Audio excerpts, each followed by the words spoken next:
بسم اللہ الرحمن الرحیم۔ السلام علیکم دوستو آج کی جدید دنیا میں ایک موضوع بڑے زور و شور سے زیر بحث ہے کہ انسان کو عمر کے کس حصے میں ریٹائر ہونا چاہیے۔ دوستو جدید تھیوری یہ ہے اور جس کو سب مانتے ہیں کہ انسان کو 40 سال کی عمر میں ریٹائر ہونا چاہیے۔ ریٹائرمنٹ کے لیے یہ ایک آئیڈیل عمر ہے۔ آپ یقیناً سوچ رہے ہوں گے کہ 40 سال کی عمر میں ریٹائر ہو جانے کے بعد انسان باقی زندگی کیا کرے۔ تو بات یہ ہے کہ 40 سال میں ریٹائر ہونے کا مطلب یہ ہرگز نہیں کہ آپ اپنی زندگی کو بالکل ہی سٹاپ کر دیں، اس کے بعد کچھ بھی نہ کریں۔ دراصل ریٹائرمنٹ کے حوالے سے ہمارے معاشرے میں یہ ایک غلط فہمی رائج ہے کہ دفتر کا کام ختم ہو گیا، اب گھر میں بیٹھ کر پوتے نواسیاں پالنے ہیں، بازار سے سبزی گوشت اور سودا سلف لانا ہے، مسجد کمیٹی کا ممبر بننا ہے اور اپنی جمع پونجی سے حج عمرہ کر کے آپ آب زمزم سے اپنا کفن بھگو کر لانا ہے اور بس موت کا انتظار کرنا ہے۔ 40 سال کی عمر میں ریٹائر ہو جانے کا مطلب یہ ہے کہ آپ نے 9 سے 5 تک جو نوکری کرنی تھی اس سے آپ آزاد ہو جائیں اور اس کے بعد اپنی مرضی کا کام کریں۔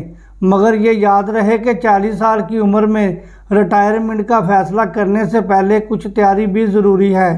انسان اپنی پیدائش سے لے کر موت تک 3 طریقوں کے زمانوں سے گزرتا ہے۔ پہلا زمانہ بچپن اور لڑکپن کا ہوتا ہے۔ 30 سال کی عمر تک اس کے پاس 2 چیزیں ہوتی ہیں، انرجی اور وقت، لیکن پیسہ اس کے پاس نہیں ہوتا جس کے پیچھے وہ بھاگتا دوڑتا ہے اور بھرپور محنت کرتا ہے۔ 60 سال کی عمر تک پہنچتے پہنچتے اس کے پاس 2 چیزیں ہوتی ہیں اور ایک نہیں ہوتی۔ اس کے پاس انرجی اور پیسہ تو ہوتا ہے لیکن وقت نہیں ہوتا، اور اسی طرح سے وہ پروفیشنل لائف میں اس قدر مصروف ہو جاتا ہے کہ اپنے بہن بھائیوں کو بھی وقت نہیں دے پاتا۔ اسی دور میں اس کو ورک لائف بیلنس کے مسئلے کا بھی سامنا رہتا ہے۔ 60 کے بعد والی زندگی میں پھر اس کے پاس 2 چیزیں ہوتی ہیں لیکن ایک نہیں ہوتی۔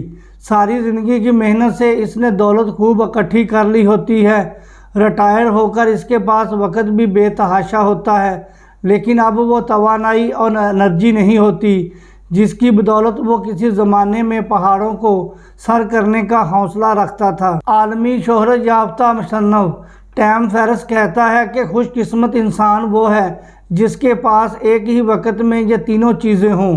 دراصل ان تینوں وقت، انرجی، پیسہ کی مثال 3 گیندوں کی طرح ہے جن کو بیک وقت ہاتھوں میں اچھالنا پڑتا ہے، لیکن ایک ہی وقت میں تینوں ٹھہرتی نہیں، کوئی نہ کوئی ضرور گر جاتی ہے۔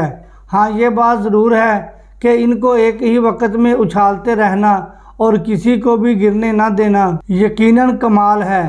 ان گیندوں کو ایک ہی وقت میں اپنے ہاتھوں میں تھامے رکھنے کے لیے ضروری ہے کہ انسان 40 سال کی عمر میں ریٹائر ہونے کے کانسیپٹ کو سمجھے اور اس پر عمل کرے۔ 40 سال کی عمر میں ریٹائرمنٹ سے پہلے معاشی خود کفیل ہونا بھی ضروری ہے، اور یہ تب ممکن ہے جب انسان کے پاس فائنینشیل جینیس ہو۔ یہ وہ ذہانت ہے جو کسی ڈگری حاصل کرنے سے نہیں آتی۔ ایسا ممکن ہے کہ ایک انسان کے پاس اکاؤنٹنٹ اور فائنانسز کی ڈگری ہو لیکن زندگی میں اس کی فائنینشیل مینجمنٹ اچھی نہ ہو۔ معاشی ذہانت کا مطلب یہ ہے کہ آپ اپنی زندگی میں جتنا کچھ بھی کماتے ہیں اس کے متعلق آپ کے پاس 3 سوال ہوں۔ نمبر 1، اس میں سے کتنا بچانا ہے؟ نمبر 2، کتنا خرچ کرنا ہے؟ نمبر 3، کہاں خرچ کرنا ہے؟ یہ جوابات جس انسان کو مل جائیں تو اس کی فائنینشیل مینجمنٹ ٹھیک ہو جاتی ہے۔ انسان ہی وہ مخلوق ہے جس کو اللہ نے عقل کی دولت سے نوازا ہے اور اس کی بدولت وہ اپنے لیے زندگی گزارنے کے طریقے واضح کرتا ہے۔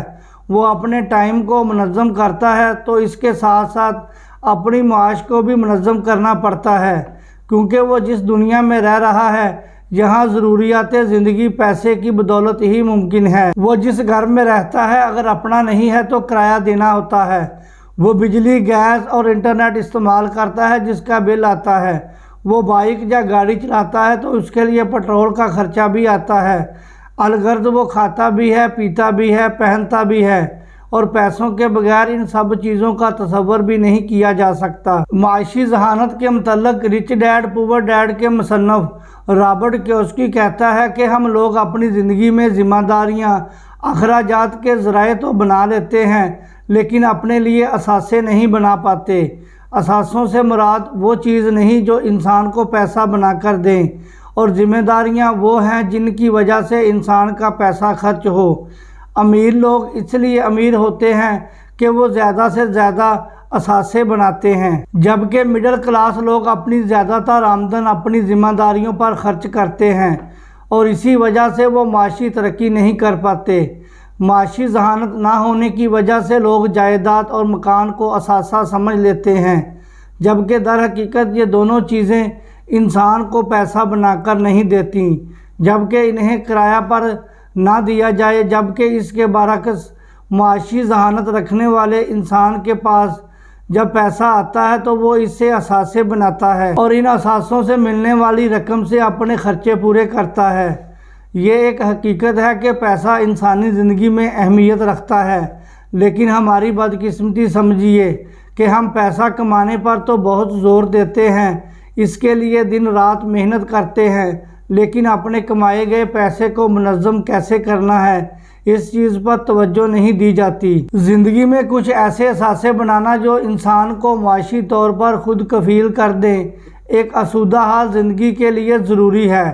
ایسا انسان ہی پھر اپنی تخلیقی صلاحیتوں کا کھل کر اظہار کر سکتا ہے اور شاندار کامیابیاں سمیٹ سکتا ہے۔ 60 سال میں ریٹائر ہونے کا ایک نقصان یہ بھی ہے کہ انسان پھر اپنے آپ کو ہر کام سے ریٹائر کر لیتا ہے۔ ایک تو اس کے پاس انرجی کی کمی ہوتی ہے، پھر اس کا ذہن بھی یہ بنا دیا جاتا ہے کہ بس اب کچھ نہیں کرنا۔ یاد رکھیں، ہر وہ مشینری جو رننگ فارم میں ہو، اس کو اگر اچانک بند کر کے پیک کر دیا جائے اور وہ مہینوں تک اسی طرح پڑی رہے تو پھر بہت جلد وہ ضائع ہو جاتی ہے۔ یہی مثال انسان کی بھی ہے۔ 30-35 سال تک مسلسل کام کرنے کے بعد اچانک وہ سب کچھ چھوڑ چھاڑ کر بیٹھ جاتا ہے تو اس کا دل و دماغ اس اچانک اور بڑی تبدیلی کو قبول نہیں کرتا، اور اسی وجہ سے وہ کبھی کبھار ذہنی مریض بھی بن جاتا ہے۔ 40 سال کی عمر میں انسانی عقل اپنے کمال تک پہنچ جاتی ہے، اس کو شعور اور دانائی مل جاتی ہے۔ ایسے میں خود کو نوکری کی روٹین سے نکال کر آزادانہ طور پر زندگی گزارنا، اپنے شوق کے مطابق کام کرنا اور اپنی قابلیت کا مظاہرہ کرنا یقینی طور پر انسان کو معاشی خوشحالی بھی دیتا ہے اور ساتھ ہی ساتھ اطمینان بھی۔ بہت شکریہ دوستوں، مجھے اجازت دیں، اپنا خیال رکھیں۔ اللہ حافظ۔ السلام علیکم ورحمۃ اللہ وبرکاتہ۔